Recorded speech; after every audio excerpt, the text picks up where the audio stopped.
Seja bem-vindo ao canal Investidor Cético e neste vídeo nós vamos falar sobre, adivinha, ceticismo. Nada mais adequado, né? Vai entrar a vinheta aí, você já sabe, né? Nesse intervalo se inscreve no canal, aciona o sino das notificações, dá o seu like aí, não esquece de deixar seu comentário, a gente se vê em instantes.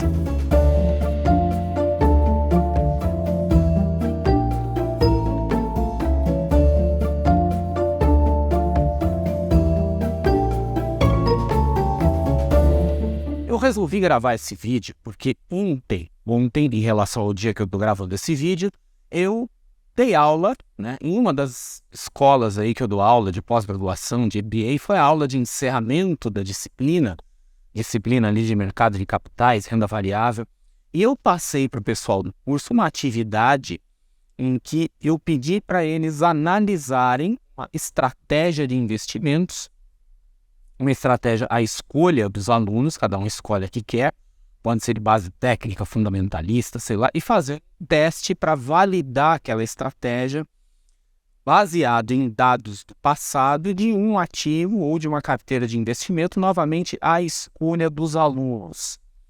E naquele bate-papo final de aula, né, quando terminou, aí o pessoal veio conversar comigo, já fora da sala de aula, e um dos alunos me perguntou assim, mas e se eu não conseguir desenvolver uma estratégia que seja vencedora ou que vá superar o índice de referência? Eu falei, não, isso não importa. O que importa é o método, o que importa é como se avalia a estratégia. Até porque descobrir, com base nas evidências geradas por um teste, né, bem feito, que uma estratégia é uma porcaria, é um enorme feito, é um enorme avanço, porque você pega uma estratégia que você por alguma razão acreditava nela, considerava ela, descarta, você já sabe que aquilo não vai funcionar. E eu vou dizer para você, não baseado em evidências, mas agora baseado assim, na minha experiência como professor, como autor e também como trader e investidor, porque eu também faço essas coisas, que seguramente 90%, mais de 90% das estratégias que a gente vê por aí, cursos em livros, coisas do gênero, não funcionam, ou pelo menos não funcionam consistentemente ao longo do tempo, podem funcionar uma ou outra vez, mas se você coloca para fazer um teste delas, dados do passado, um teste bem feito, elas não se qualificam. Enfim, o que eu pedi para os meus alunos fazer foi aquilo que a gente chama de backtest. Backtest é uma palavra em inglês, né, que significa o teste para trás, tá? E fazer um backtest normalmente é uma coisa sofisticada, né, quer dizer, tem ferramentas e métodos para isso, mas não necessariamente é assim. É possível fazer um backtest simples, né, às vezes até anotando num caderno, fazendo uma coisa assim.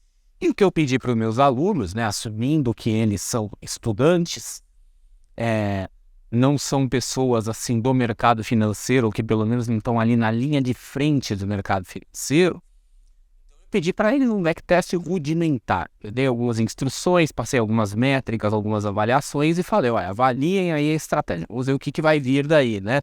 Tem alguns dias para os resultados chegarem para mim. Mas o ponto é que grande parte dos investidores, dos traders, dos gestores e até alguns analistas trabalham baseados em crenças, trabalham baseado em achismos, trabalham baseado em esperanças. E basta entrar em fórum aí de investidores, de traders, e vai demorar muito tempo para você ver pessoas falando, porque eu acredito em tal coisa, eu acredito em tal ação, eu creio nisso, eu acho aquilo, né? Então não é uma forma baseada em evidências. O que são as evidências no caso de uma estratégia de investimento? O que a gente consegue ter como evidência são testes feitos em dados reais. Mas são dados do passado. É óbvio que são dados do passado. Nossa, né? Que descoberta brilhante. É óbvio que são dados do passado. Nós temos dados do futuro, por acaso. É possível, por incrível que pareça, até a gente criar dados sintéticos. Tá? Tem meios e ferramentas para isso, para criar dados de ativos financeiros que não aconteceram, mas que reproduzem mais ou menos parecido àquilo que foi feito no passado, mas é evidente que a gente não tem como testar o futuro. E um backtest, teste para trás, né, em tradução literal, um teste baseado em dados históricos, ele não é garantia de que aquela estratégia vai funcionar no futuro, mas há uma chance. Se algo funcionou no passado, há uma chance de continuar funcionando no futuro, até porque os mercados são imprevisíveis, os mercados são em grande parte aleatórios, mas seguem certos padrões. Tem coisas ali que acontecem, tem coisas que tendem a se repetir. Tá? Então, um backtest bem feito não é uma garantia de que aquela estratégia vai funcionar. Inclusive, muitas pessoas, né, alguns que atacam aí o backtest, falam backtest não serve para nada, não sei o quê, usam essa argumentação de que está fazendo baseado em dados do passado. E o que eu costumo dizer para essas pessoas é assim, é óbvio que é baseado em dados do passado. E é óbvio que funcionar em dados do passado não é garantia de que uma estratégia vai funcionar no futuro. Mas eu te digo com total segurança que uma estratégia não funciona nos dados do passado, essa com certeza não vai funcionar no futuro. Se funcionar, é pura sorte e vai ser de forma pontual. Então, um backtest, ele no mínimo serve para a gente desqualificar, para a gente jogar fora, descartar estratégias que são furadas. Então, a principal vantagem de backtest é exatamente essa, a gente poder qualificar estratégias, a gente poder validar estratégias, ou se não validar estratégias, pelo menos invalidar aquelas que não funcionam. E quais são as limitações do backtest? Eu vou usar a palavra limitação porque eu não consigo enxergar desvantagem, para poder falar em vantagem e desvantagem. Limitações. Tem várias limitações. Uma das limitações, né, é que a gente está trabalhando com dados do passado e a gente sabe o que vai acontecer no futuro. Quer dizer, se você estiver testando aí índice Bovespa, Petrobras, índice SP500, você sabe o que vai acontecer. Sabe o que aconteceu, olhando, né? Você ouviu para trás. Tá? Então isso gera certos vieses. Estratégia que tem elementos qualitativos, por exemplo, que envolve a subjetividade, a percepção de quem está operando, esses vieses atrapalham demais, chegam mesmo a validar. Não que seja impossível a gente testar e validar uma estratégia de base mais qualitativa, mas é mais difícil e é mais complicado. As estratégias quantitativas são mais fáceis, porque elas são 100% apoiadas em dados, não envolvem a subjetividade, não envolvem a interpretação de quem está fazendo, então aí costuma funcionar bem, tá? Mas para outras estratégias tem limitações. E muitas pessoas, inclusive pessoas do próprio mercado financeiro, colegas meus, traders, professores, odeiam backtest, né? Alguns usando esse argumento de, mas está testando em dados do passado, outros falam assim, mas as minhas estratégias têm elementos qualitativos que eu não consigo traduzir isso numa linguagem, entre aspas, computacional para ser testada nos dados do passado. Ok, eu aceito esse argumento, mas muitos descartam o backtest, né? Quer dizer, não gostam de fazer backtest, porque o backtest é um destruidor de esperanças. É uma coisa extremamente reveladora e eu diria até libertadora, porque te liberta de um monte de lixo, de um monte de tranqueira, de um monte de crença errada. Então, de novo, né, como eu já falei anteriormente, grande parte dessas estratégias comerciais, que são estratégias que a gente vê em livro, que vê em curso, que vê em outras coisas, quando você coloca ela para fazer um teste bem feito, em método, né, sem avacalhação, na maior parte das vezes essa estratégia vai ser moída, triturada, destroçada. Ela vai ser completamente desqualificada e vai voltar para a lata do lixo de onde nunca deveria ter saído.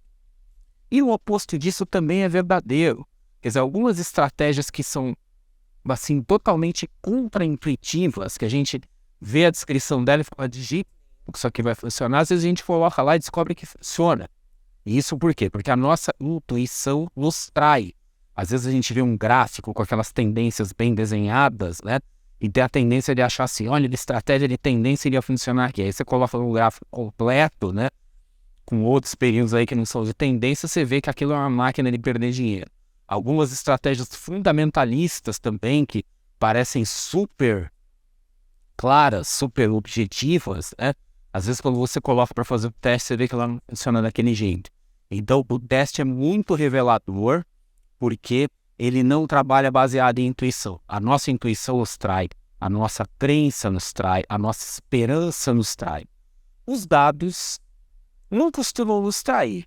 Às vezes eles nos traem, mas é mais por uma questão de dado errado e método errado de análise, e aí somos nós que estamos nos traindo. Tem aquela história assim de que se a gente torturar os números o suficiente, eles vão dizer qualquer coisa que a gente quiser, né? Isso é verdade, mas isso não é um problema dos números, isso é um problema nosso. Então, a forma possivelmente mais científica e cética, né, de desenvolver e avaliar a estratégia de investimento é fazendo testes de dados do passado, porque é o que a gente tem, né? Mas tentando fazer testes com bons métodos e ser extremamente cuidadoso com crenças, com esperanças, com expectativas, com eu acredito, eu acho, etc. e tal. Quem quiser, né, seguir aí o caminho da subjetividade, o caminho da crença, fique à vontade, tá? Aqui o canal Investidor Cético não é um canal que tem o objetivo de fazer julgamentos ou proselitismo ou pregação de qualquer espécie. Quem quiser seguir o caminho do ceticismo, né, nos investimentos, na vida em geral, vai procurar evidências. No caso do mercado financeiro dos investimentos, essas evidências a gente vai encontrar nos dados. Quem não quiser investir baseado em evidência, tudo bem, siga o caminho que preferir. Minha única recomendação é assim, adote um bom gerenciamento de risco. Mas até nisso tem pegadinha, porque quando a gente testa uma estratégia de investimento, o gerenciamento de risco geralmente já está embutido dentro dessa estratégia. Então a gente valida o gerenciamento de risco também. E muitas técnicas e práticas de gerenciamento de risco por aí, lamentavelmente, também são apoiadas em crenças, em intuições, em esperanças, etc. Bom, enfim, né? Sempre é bom a gente lembrar que investir, operar no mercado financeiro, fazer trade é uma atividade em grande parte solidária, quer dizer, cada um está tomando suas decisões, as decisões com o próprio dinheiro. Quem quiser fazer suas decisões baseadas em crença, que faça. Quem quiser baseado em evidência, que faça. E sempre lembrando que no fim das contas, aquilo que a gente ganha é mérito nosso e aquilo que a gente perde é responsabilidade nossa também. Cada um que escolha o caminho que for melhor para si. E é isso aí, a gente se vê no próximo vídeo.